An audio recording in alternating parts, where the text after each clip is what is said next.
This story is not just a what-if.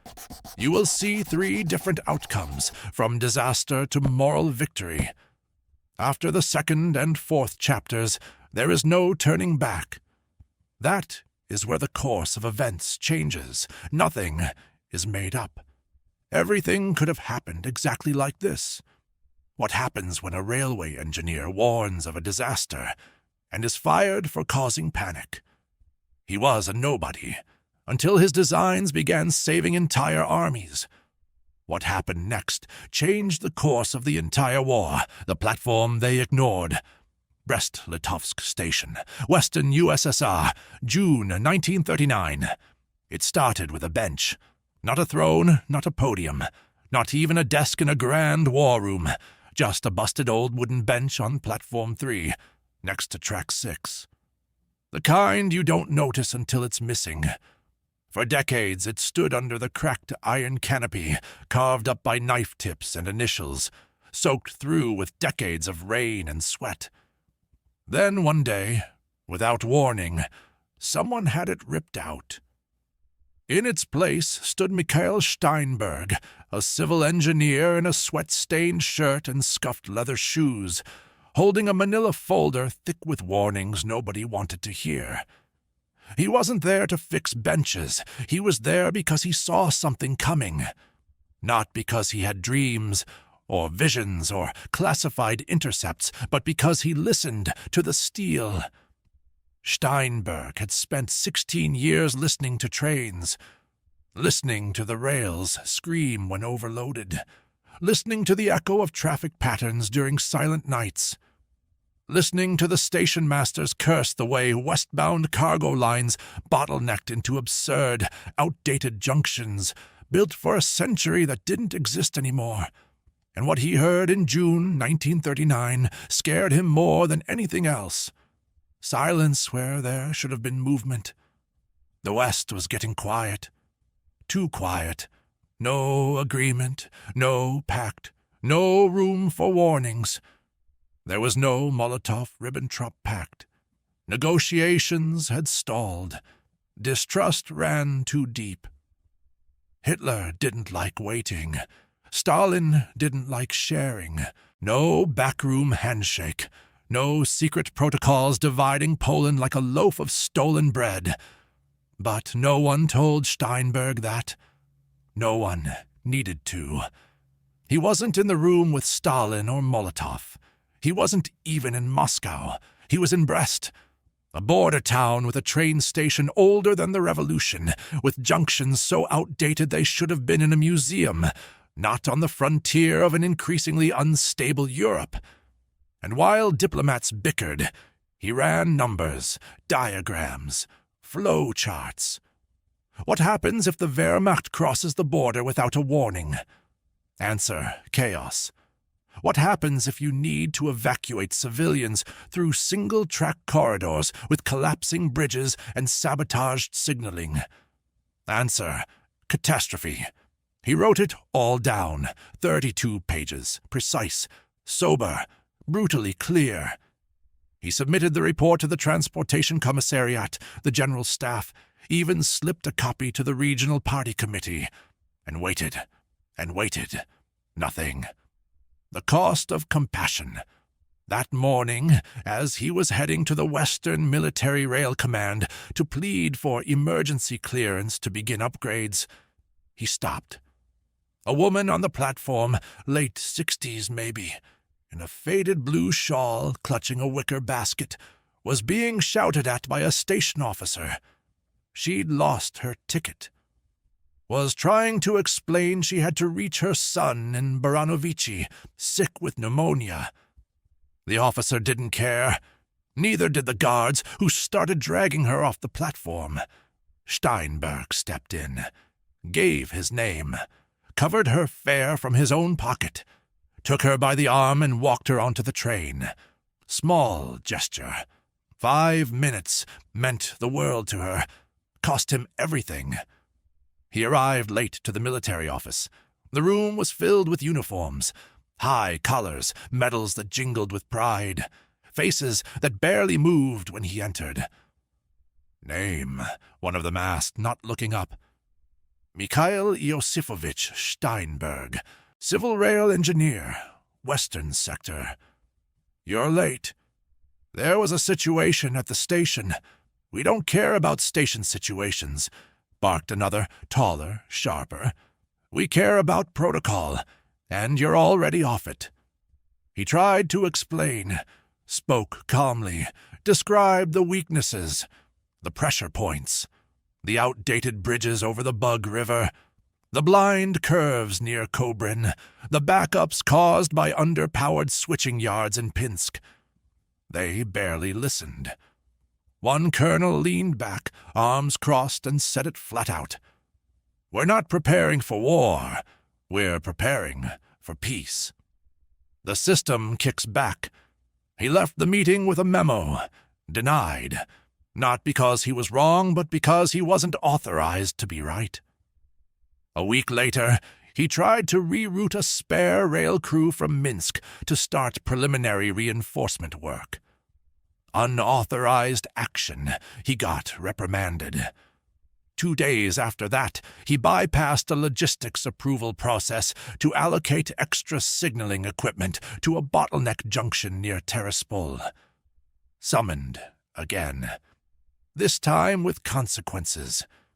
They moved him out of the planning office and stuck him in a rusted maintenance depot near the freight yards, surrounded by decaying locomotives and drunk welders who'd stopped caring years ago. Officially, awaiting reassignment. Unofficially, punished. Still, he didn't quit. He worked after hours, rewrote plans, trained local workers in secret, repaired signals by hand with spare parts, logged every fix in a hidden notebook, built his own maps, drew lines in pencil where he knew bodies would fall if no one listened. One alley, one spark. That's when he met Bortnik, 18, sharp, too sharp for a welder's apprentice. Son of a man who had once been a professor, now erased. Bortnik didn't ask questions, just followed instructions, helped replace a cracked switch assembly at midnight under pouring rain, hauled wooden beams for makeshift signal towers, ate dry bread with grease-stained hands, asked Steinberg once, "Why are we doing this, if they already buried you?" Steinberg didn't answer. The knock comes at dawn. It always comes early, 3 men in gray coats. No insignia, no smiles. They pulled Bortnik first, accused him of sabotage, anti-state activity, undermining critical infrastructure without authorization. Then came for Steinberg, charged him with unauthorized reallocation of resources, endangering safety protocols, and deliberately undermining the chain of command. There was no trial, only a hearing. One of the uniformed officers from earlier sat across the table, not bothering to hide his disdain. "You don't get to decide what matters," he said. "You're a technician. You don't think. You obey." Steinberg didn't flinch. He didn't even argue, because he already knew the truth. They weren't afraid of him being wrong. They were afraid of him being right. Erased before it began. They didn't fire him.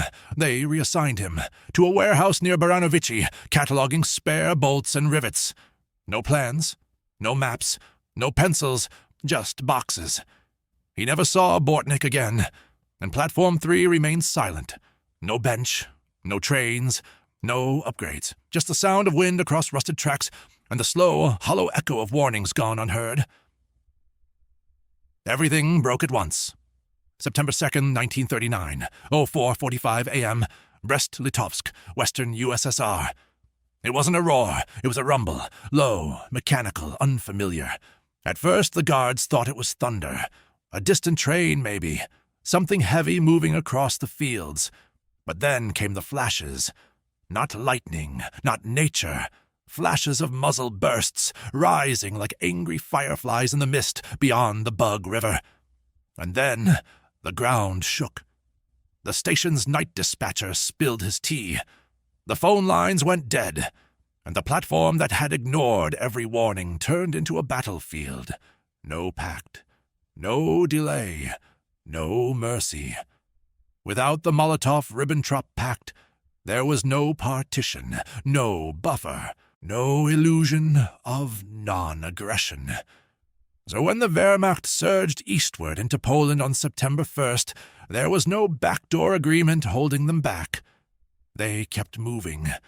By the morning of September 2nd, German tanks had reached the western approaches of Brest. And the Red Army wasn't ready. Not even close. Most of the defensive resources had been stationed deeper inside. Command still debated if this was a bluff, if Germany would pivot south, maybe toward the Balkans.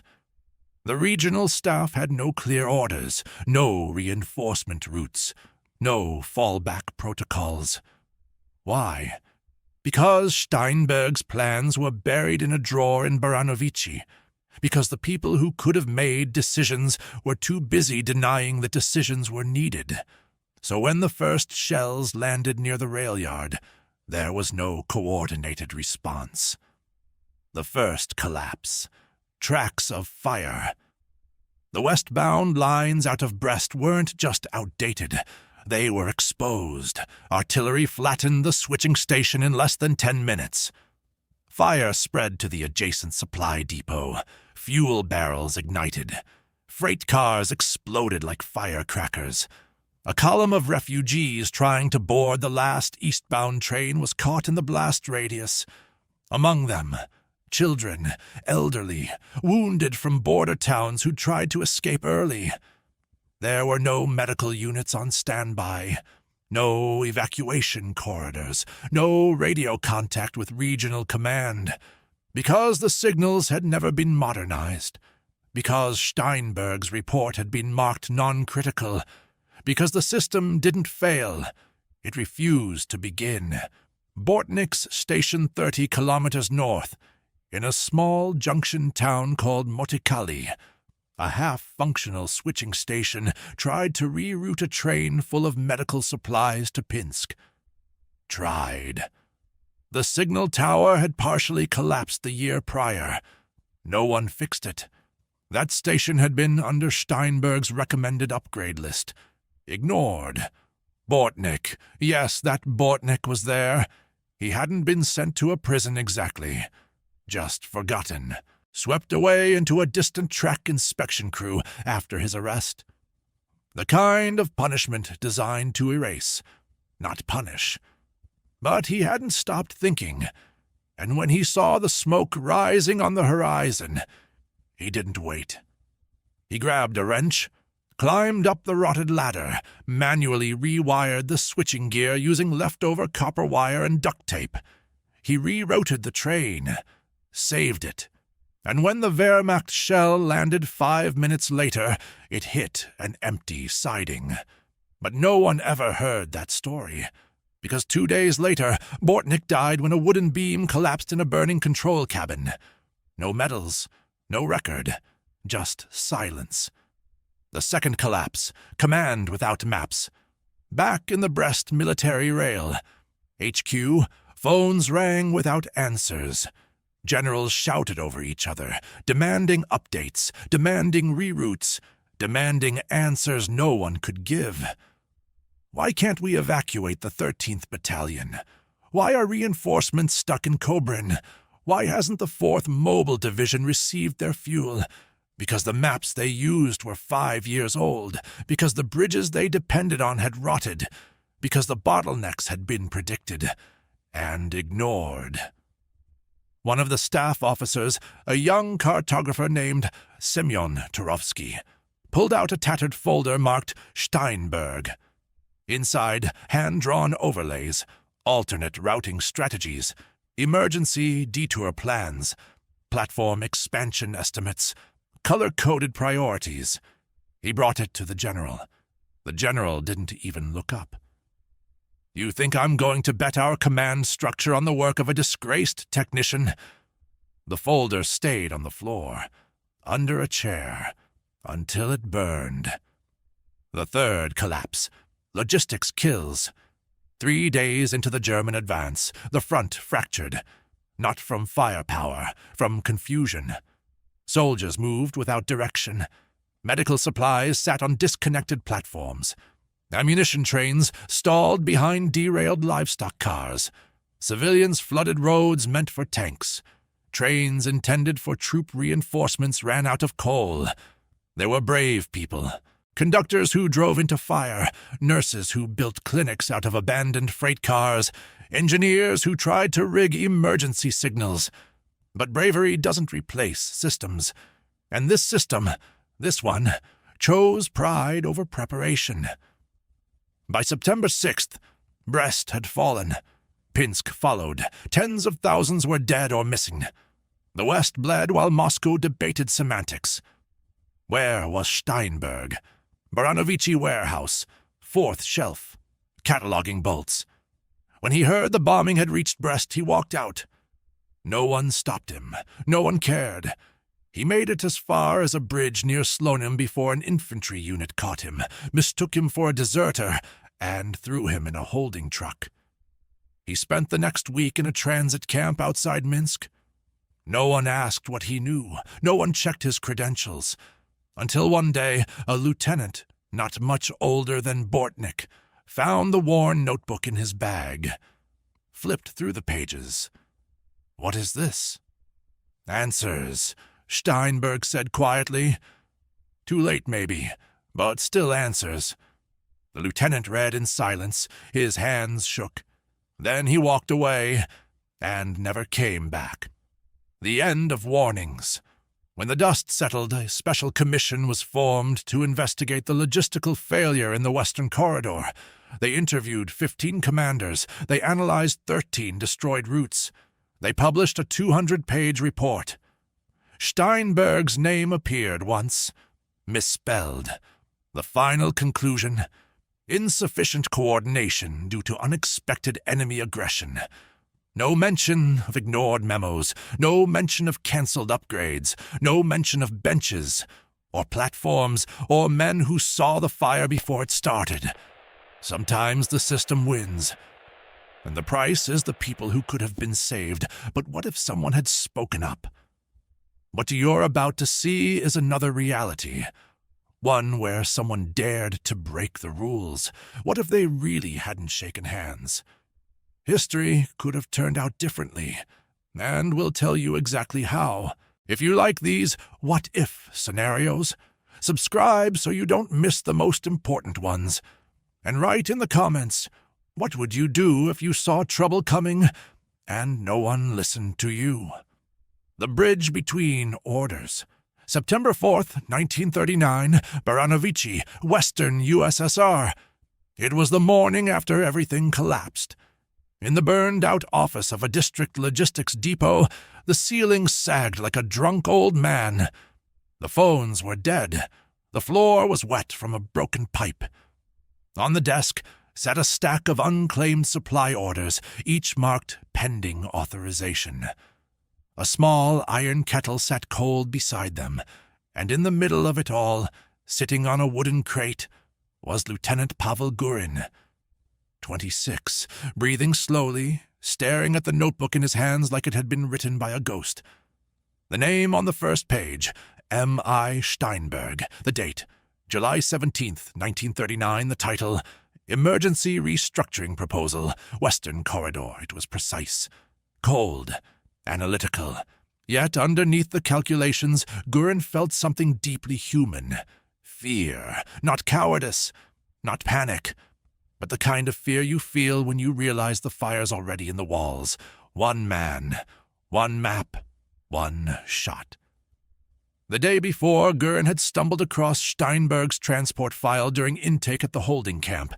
He had almost tossed it. Then something, curiosity maybe, made him read. Civil engineer, previously assigned to Brest. Disciplinary record. Downgraded. Reassigned to warehouse inventory. Then he saw the attached note from a 1939 internal memo. Subject continues to over-prioritize Western rail risk scenarios despite party guidance to focus on Southern lines. Over-prioritize. He read the notebook that night by candlelight. Spreadsheets, sketches, flow charts, warnings. He didn't sleep, and in the gray hush before dawn, he gave an order. Bring him to me, face to face with the fallout. They pulled Steinberg out of the transit camp barracks, still wearing the same stained jacket from Baranovici, thinner now, sunken cheeks, eyes flat. Gurin didn't salute, didn't speak for a moment, just looked. You knew. I warned, Steinberg replied, voice steady. No one wanted to know. Gurin placed the notebook on the table between them. Is this still usable? There was a pause, then a nod, with adjustments. A desperate relay. What followed wasn't reform. It wasn't revolution. It was triage. Gurin had limited authority, only over rail logistics in the Western Quarter. But with so much destroyed and so many commanders cut off, his voice started to matter. Fast. He gave Steinberg a room, paper, access to surviving staff, gave orders to dig out his old files, had the destroyed proposals smuggled from Kobrin. Within 24 hours, Steinberg had redrawn the freight corridor map for the entire Pinsk-Lunenets-Slutsk triangle. He labeled each node. Red, destroyed. Yellow, salvageable green. Must hold at all costs. He called it Operation Switchback. The goal wasn't to win. The goal was to keep things from dying faster than they had to. The human cost of delay. By the time new orders reached the front line near Pruzhany, dozens of evacuation trains had already been hit. One train carrying wounded from the 11th Infantry was stranded in a ravine because the bridge that should have been reinforced 2 months ago, marked critical in the original June proposal, had finally collapsed. 57 men died before backup arrived. In Pinsk, nurses used handcarts to push supplies between makeshift aid stations. The rail lines were dead, and trucks were being used to transport wounded on wooden planks soaked in morphine and blood. Every second lost back in June now cost a life. One regional officer broke down during a midnight call with Gurin. We could have saved them. You know that, don't you? Gurin said nothing. There were no words left that hadn't already failed. Patching a ruined machine. Still, small successes began to emerge. Under Steinberg's guidance, rail crews, many of them volunteers, rebuilt temporary switch stations out of scrap and sandbags. Welders worked in the dark using headlamps and stolen copper wire. Retired machinists were pulled from collective farms to oversee repairs. One of them, a woman named Olga Fedorova, age 62, white hair, coal-streaked hands, restored a disabled signal array using tin solder and parts from an old telegraph box. When asked how she knew what to do, she said, "My husband built this line in 1912. I was watching. It wasn't glory. It wasn't strategy. It was survival, built on bone and memory. The bureaucracy fights back. But systems don't die easy. News of Steinberg's involvement reached the Western Transportation Ministry. Orders came to review his status.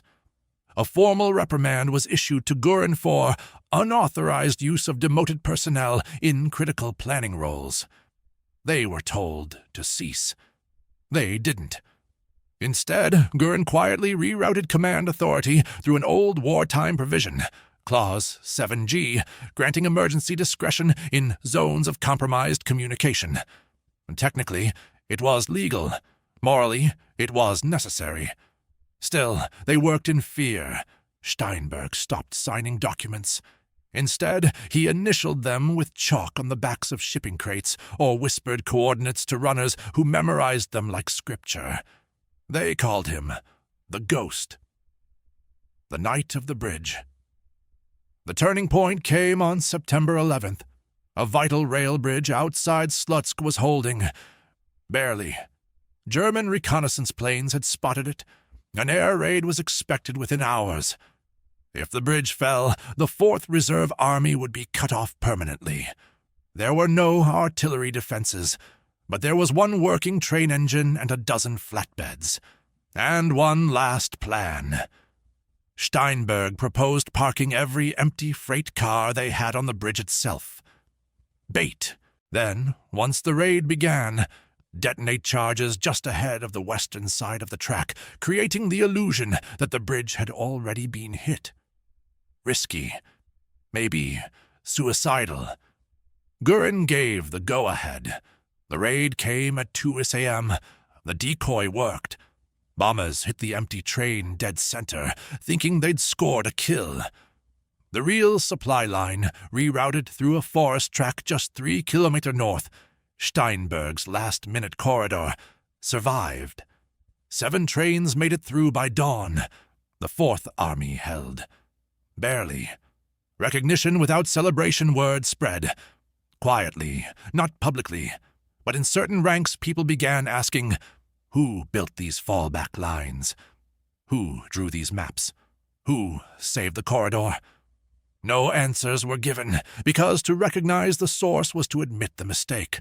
And the system could improvise in panic, but not in apology. Steinberg remained a ghost. Gurin, a facilitator. No awards, no newspapers. Just a note added to the internal files. Recommend reassessment of prior demotion, pending further stability. It was the closest either would get to vindication, the bitter compromise. By the end of the month, the front stabilized, just barely. Tens of thousands were dead, infrastructure ruined, trust eroded. But a few supply corridors held, because one man had planned for chaos, and one officer had chosen to listen. They didn't win, but they kept the war from being lost too fast. And sometimes that's the only kind of victory you get when you're 10 steps behind.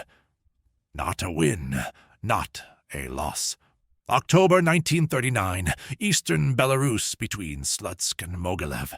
The wind carried the smell of burnt oak and old coal. It had rained the night before, not enough to clean the soot from the air, but just enough to stick ash to everything. Boots, cheeks, cables. In the temporary control post outside Mogilev, 5 railway workers sat huddled in a tent made from tarp and barbed wire.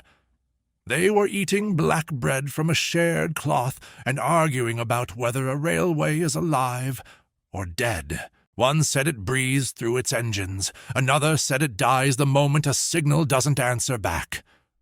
The third pointed toward the horizon, where a skeleton of a bridge still smoldered, and muttered, "Depends who's listening when it screams." Inside the tent next to them, Mikhail Steinberg was asleep, sitting up, a map draped over his chest like a blanket, hands stained with graphite, dreams tangled in ink. A system that can't say, "Thank you." Nobody had fired him. Nobody had promoted him either. His name never appeared in official communications. His orders were relayed verbally or through trusted lieutenants like Pavel Gurin, now reclassified as ad hoc district commander for Western Rail reconstruction. Their work was finally being implemented, not celebrated, not reported, just tolerated. And that's the kind of space the Soviet system gave you when you were right for the wrong reasons. The patchwork grid. By mid-October, the hemorrhaging had slowed. Freight corridors, hastily rerouted, often built on repurposed civilian lines, were running at 60% capacity. That was enough to keep ammunition moving. Barely. Enough to evacuate the wounded sometimes. Enough to give the illusion of control always. But it was a spiderweb of compromises. 2/3 of the routes were jury-rigged. Switches had to be operated manually. Engineers traveled with pistols. Telegraph lines were made of stolen copper and hope. At least 4 different regions claimed authority over the same train depot outside Rahachow. In one infamous case, a supply train carrying anti-aircraft munitions arrived at the wrong station 3 days late and was mistakenly unloaded as canned meat. Steinberg found out and didn't even react. He just sighed, crossed off a name on his scheduling chart, and rerouted 5 other shipments. That was his life now. Silent damage control. Recognition wrapped in silence. In early November, a courier arrived at their makeshift HQ with a sealed envelope. Inside, a brief, unsigned directive. Comrade M.I. Steinberg is to continue providing technical consultation on Western Strategic Corridor engineering. No political commentary is authorized. No public visibility granted. No press acknowledgement permitted. It was, in essence, permission to keep doing what he had already been doing illegally. Gurin smirked. That's the closest you're ever getting to a thank you. Steinberg didn't smile. He simply turned to the wall, crossed out the word ghost, written in chalk next to the supply board, and replaced it with necessary evil. Wounds you can't evacuate. In Pinsk, the hospitals overflowed.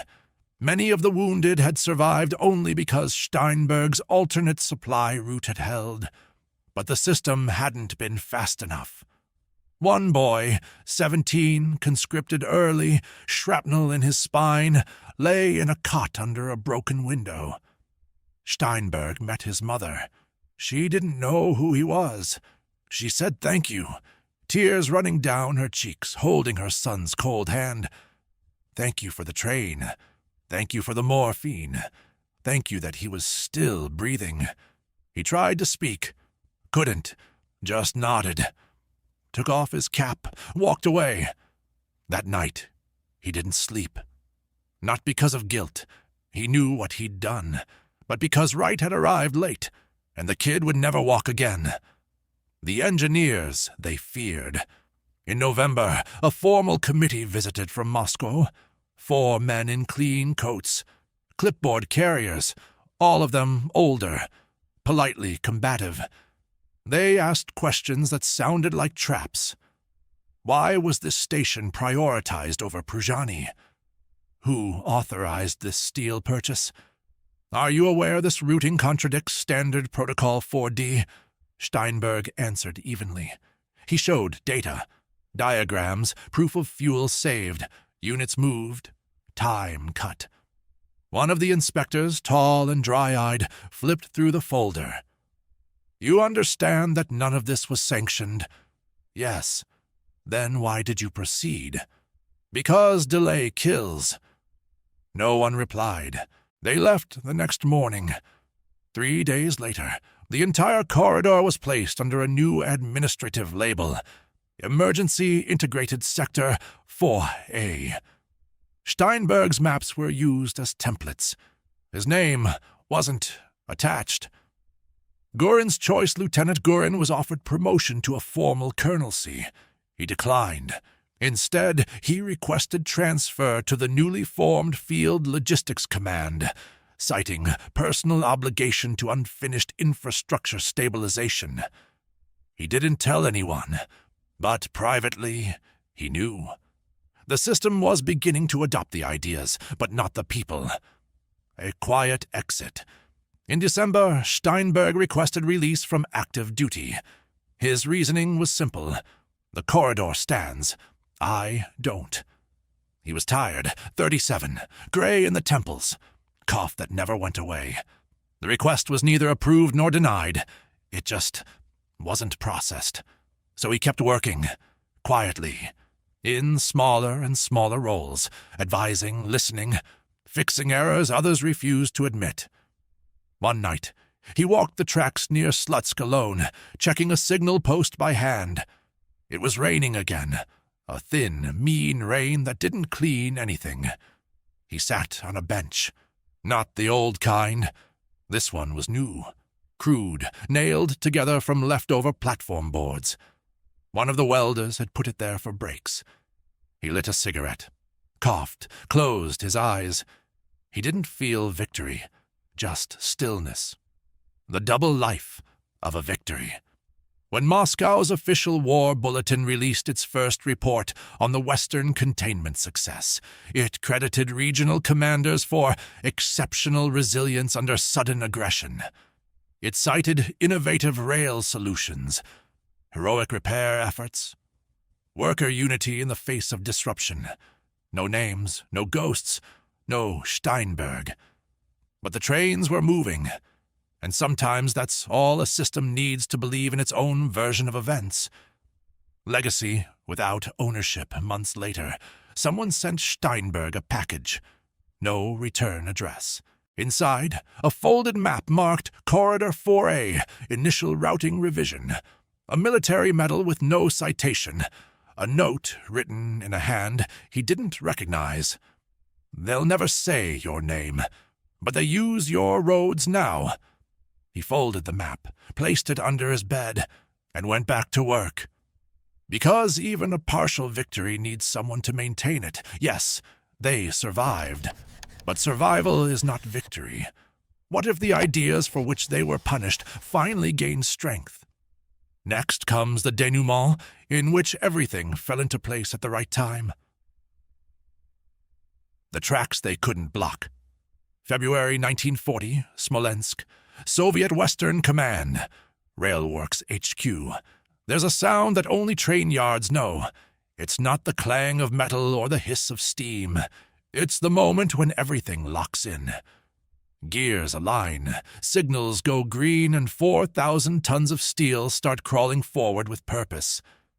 That's what Smolensk felt like now. Not perfect, not clean, but moving. And everyone could feel it.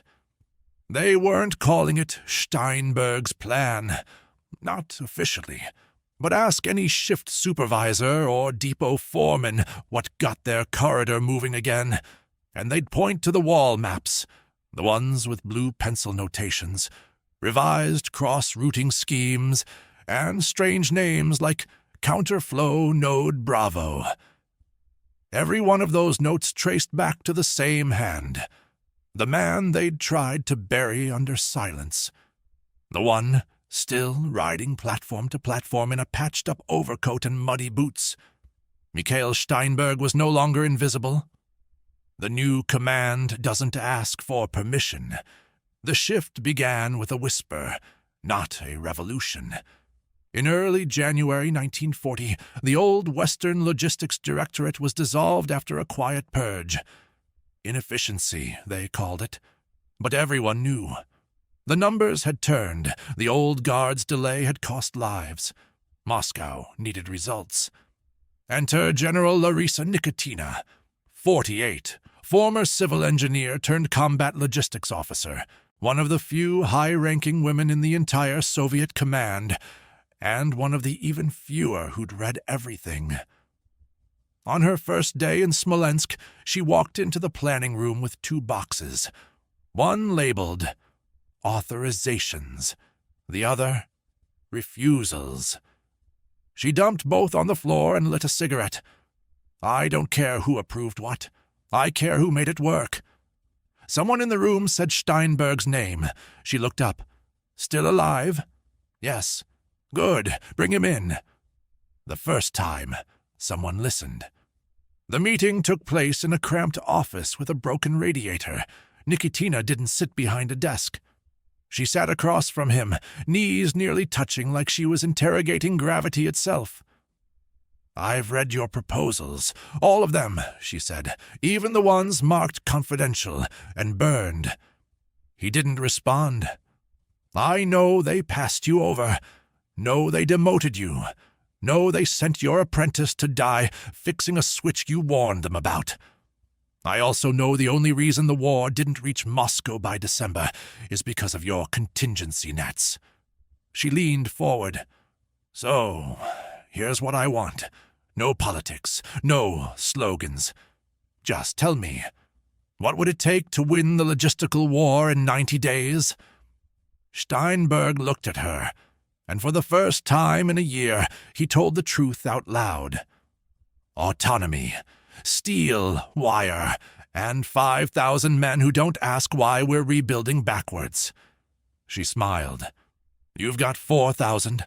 I'll find the 5th myself." The Rail Corps is born. Within 12 days, the Western Rail Corps was activated. Not a military division, not a civilian committee. Something new, hybrid, made of repairmen, surveyors, runaway apprentices, retired machinists, telegraph operators, female station hands, and even a handful of recently released prisoners who'd worked rail yards before being swept up by paranoia. Its core structure was built around nodes, mobile, self-sufficient squads that could repair, reroute, and relay entire sections of the network on the fly. They were given no medals, no uniforms, just steel ID tags with unit numbers and handwritten paper credentials signed LN. Nicotina's order was clear. You report to Steinberg. He doesn't report to anyone. From Ghost to General. At first, Steinberg refused the title. They called him Chief Engineer. He corrected them. Said he was a consultant. They called him Advisor to Strategic Transport Command. He shook his head. Said he was temporary. It wasn't until one of the new recruits, a girl from Polotsk, 19 years old, just lost her father to pneumonia on a delayed hospital train. Saluted him without irony and said, "Thank you for making the trains run again." That he understood. This wasn't about credit. It was about usefulness. So when the military printer asked him to confirm his title for an internal document, he paused, and then finally said, "Put Chief Coordinator, no rank, no politics." And it stuck. Backwards first, then forward fast. Their approach was unlike anything the High Command had seen before. Rather than fix main lines first, Steinberg's Corps reversed the strategy, building capacity backwards from the front. They established mobile resupply junctions 40 km behind every known infantry division. Instead of waiting for trains to reach destination stations, they built temporary stops from flatbeds and sandbags, turning fields into loading zones. They resurrected dead track, converted rural passenger lines into emergency fuel routes, salvaged hundreds of tons of abandoned German steel and repurposed it into bridge supports. And it worked. Supply speeds doubled by March. The evacuation turnaround dropped by 60%. And for the first time since the collapse of Brest, troops at the front were fed, armed, and rotated on time. The system tries to catch up Moscow, couldn't ignore the numbers. By March 20th, official party communications began referring to the Smolensk model, carefully avoiding Steinberg's name, but not the methods. Public statements lauded civil-military cooperation, technical flexibility, and innovative reverse resourcing. Internally, Nikitina was approached twice with offers to relocate, promotions, ceremonial posts. She refused both. "You don't pull the roots when the plant's finally growing," she said, but they weren't safe yet. Bureaucrats began crawling back in. Clipboard men, statistician functionaries, analysts sent to review protocols. One of them asked Steinberg if he'd be willing to formalize his methodology for future instruction. He looked at the man and said, "My methodology is stop ignoring people until they're right in a mass grave." The man said nothing, left the next morning, the day the West caught fire again, and held April 3rd, 1940. German forces launched a surprise push near Gommel. Tanks, infantry, aircraft, an attempt to fracture the line and spill eastward before spring arrived. It failed, because the bridge they tried to destroy had already been rebuilt 3 times, because the rail line they counted on stalling had a backup 5 kilometers north, because the munitions were already in place, routed silently in advance, because food was delivered 2 days early, not late, because someone had listened, and this time the right person had power. No more apologies. Just tracks. That night, Steinberg didn't go to the command tent. He walked the lines instead, found an old bench near the field depot. Newer wood, sturdier, sat down, pulled out a rolled blueprint, checked a minor repair schedule for the southern switch relay. A young recruit passed by, offered him tea. He nodded, sipped. "Sir," the boy said quietly, "why do you still check things yourself?" Steinberg didn't look up, because every time I didn't, someone died. He was the last to board May 11th, 1940. Dawn broke over the rail yard near Orsha, and it felt different. Not quiet. The yard was never quiet, but aligned. Engines coughed awake. Voices cracked over radios. Boots shuffled over dry gravel, and a long silver-gray train hummed at Platform 2, ready to pull out. Everyone was on board, medics, mechanics, a mobile telegraph team, 3 officers from the 16th Rifle Division, and several crates of emergency fuel stashed under tarp. Everything in order, everything built by a system that, for the first time in months, didn't need to apologize for being late. At the very edge of the platform, coat collar up, a tattered notebook in one pocket and a station schedule in the other, stood Mikhail Steinberg. He checked the gauges, listened for irregular hitches in the idle rhythm, and then, only then, stepped into the final car. No longer a ghost. By May, the Smolensk model was no longer a model. It was standard doctrine. Operational Corridor 4A, once an illegal patchwork network of reactivated branch lines and supply bypasses, was now the primary spinal route for Soviet forces in the Western Sector.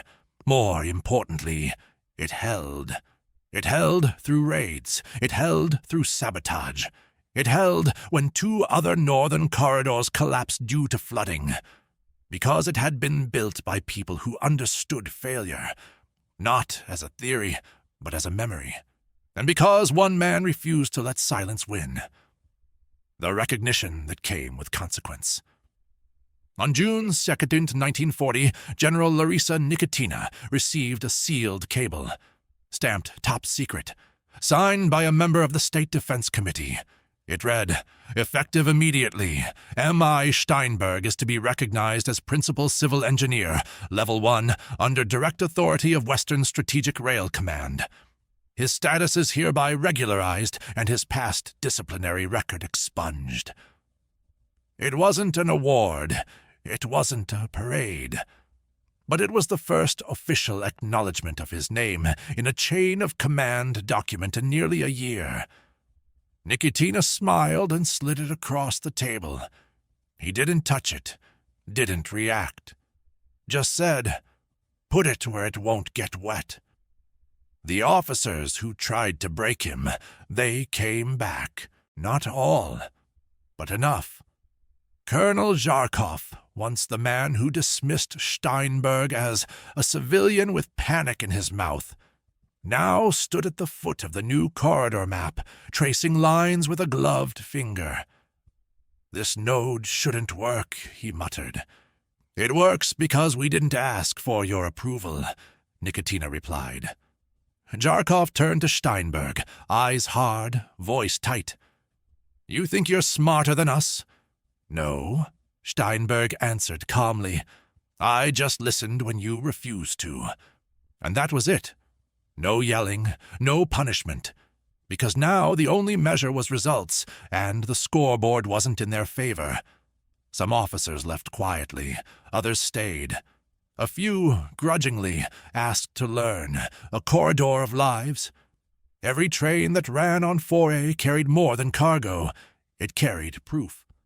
Proof that lives could be saved by listening early. Proof that civilians had value in a war room. Proof that the system could adapt without losing its spine. June 19th, a train of amputees reached Mogilev in half the time it would have in March. June 27th, a munitions convoy rerouted in under 18 hours due to Steinberg's automated fallback protocol. July 5th, 1,400 civilians evacuated through a corridor once labeled non-critical by the old guard. Every number mattered. Every soul counted. The soldiers started calling the line the lifeline. No propaganda needed. The name stuck on its own. The boy who returned. One afternoon in July, as summer burned the metal tracks to a haze, a young man approached the Smolensk coordination tent. Dusty uniform, fresh bandages, a scar that hadn't finished healing. Steinberg didn't recognize him at first. "Your name?" he asked. "Bortnik," the young man replied. Silence. Long, heavy, real. "You're supposed to be—" "Yeah, so were a lot of us." Turns out the boy from Chapter 2 had survived, reassigned, buried in the reserve lists. But the engineers found each other. Word of the rail corps had spread. He didn't come to say thank you. He came to build. They put him in charge of node control for the Southern Spur. His first act, reinstalling the signal tower outside Pinsk, exactly the way Steinberg once drew it in a forgotten notebook. The final test, August 9th, 1940. German forces began probing the southern flank. This time they encountered a wall of logistics so tight, so fast-reacting, that within 72 hours the assault was blunted without needing a full division redeployment. Why? Because the 4A corridor had anticipated it. Because the timing held. Because the trains arrived before the fires. For the first time in months, the Red Army wasn't reacting. It was ready. And readiness was the only language war respected. The bench they built by late August. A new control tower was erected at the edge of the main western yard. At its base, under the shade of a steel overhang, stood a bench. Not factory-issued. Handmade. Oak. Sanded smooth. Bolted down. Engraved with one line, "For those who spoke up and weren't heard until it mattered." Steinberg sat there often, sometimes with Nicotina, sometimes alone, sometimes with fresh crews who didn't even know who he was. Just that he used to draw maps. He didn't need to correct them, because the maps were moving, because the trains were full, because the corridor worked. Final scene. The relay of legacy. The last image of the chapter. A young recruit walks up to Steinberg. "Sir, we finished wiring the last relay for the fallback south loop." Steinberg nods. "Good," he says, without looking up. "Go test it." "And if it fails," the recruit asks. "Then fix it," he replies, "before someone dies because you didn't." The recruit hesitates, then salutes, walks off. Steinberg sits back, listens, waits. Then, from the far end of the yard, a green signal light flickers on. Holds, stays. The corridor breathes, and so does he.